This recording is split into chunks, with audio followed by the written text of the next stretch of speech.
Hey guys, it's Cam from Craft and Tailored, and in this episode of What Is on My Wrist, we're talking about a pretty interesting and seemingly affordable military issued wristwatch.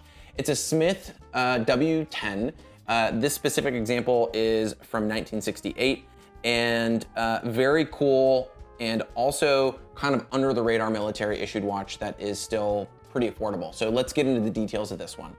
All right, so there's something really special about military issued timepieces, and I think this goes for double when talking about the Smiths W10, which was actually the last watch made entirely in England. So the Smiths W10s were produced from 1967 into 1970, and a lot of features in this watch that I think you see in military watches that are insanely expensive. Additionally, I think that there's a lot of really interesting watches that I, myself included, am gravitating towards that aren't really that expensive. So there's a lot of watches that fall within this category, especially military issued watches, that offer a lot of bang for their buck in terms of form factor and functionality. And I think the Smiths W10 is definitely one of those watches.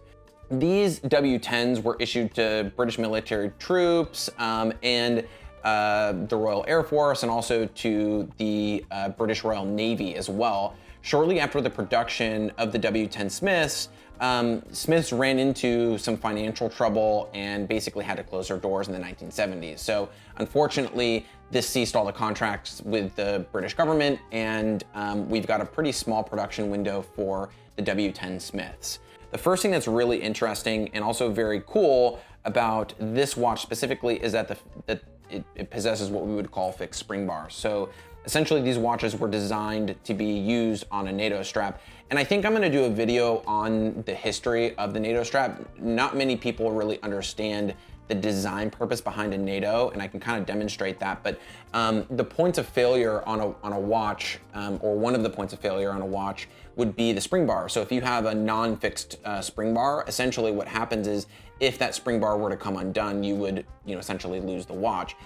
So one element of redundancy that was designed into most British military issued watches, including things like the Milsub and the British military issue Seamaster 300s, is that they all came with fixed spring bars. So that way, essentially the watch wouldn't come off of the strap. Another element of redundancy was this kind of pass-through design. So for example, on a NATO strap, or on a pass-through strap with fixed bars, if for whatever reason one of the spring bars did get lost, when you're wearing this, as you can see, the watch is also still going to be affixed to the wearer's wrist. So I think that was something that was very important, especially for mission driven issuance, or whatever you want to call it. Is obviously if you're timing things like mission time or explosives or whatever, obviously you didn't really, things like this were mission critical.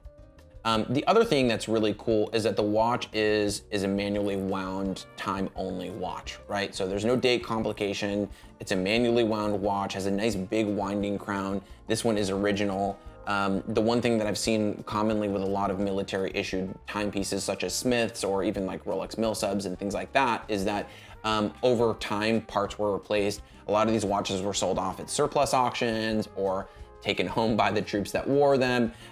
So fixing something like this was something that was just kind of, oh, there's a crown, this one fell off, let's put it on, right? So finding one that's in original condition, I think is somewhat, difficult. So we've got fixed spring bars, very original example, large winding crown.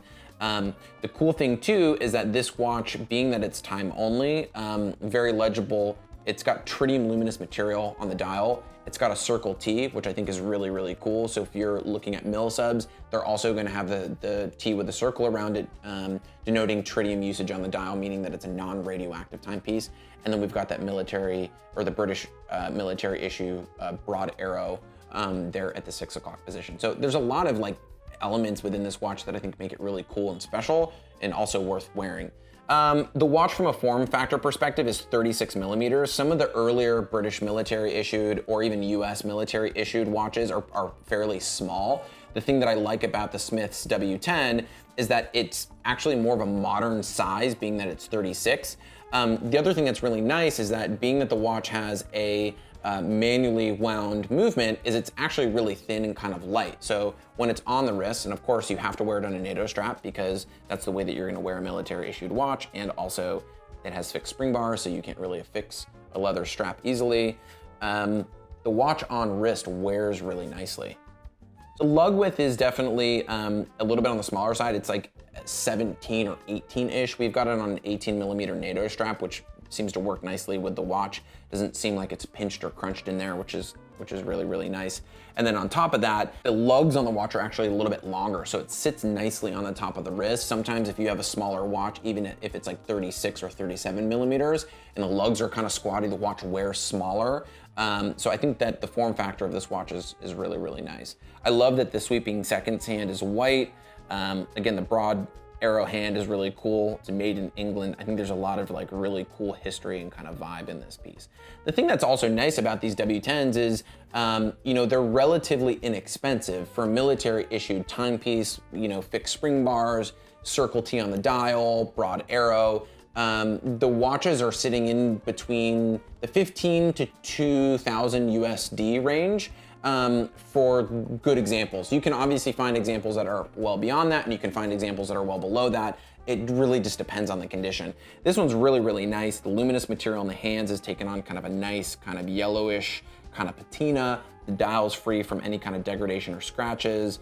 It has original case finishing. It does show some military usage. The watch was used for its intended purpose, but all things considered, it's a very nice wearable example. And the thing that's cool is like, this is a military issued watch, has a lot of history to it, but this is something that I would wear every single day. So really nice, you know, kind of field watch, nice, you know, domed crystal on the watch. It's really incredible. So I will provide a link in the description below. Be sure to like, follow, and subscribe. Also, for the latest updates, be sure to follow us on Instagram. David, if you could just put that down there. That's where we're posting a lot of our historical finds and new watches and things like that. We use it as basically a little mini blogging platform. So for the latest updates, be sure to follow us at Craft and Tailored on Instagram. Thanks for tuning in, guys. I will see you guys in the next one. Thanks for tuning in.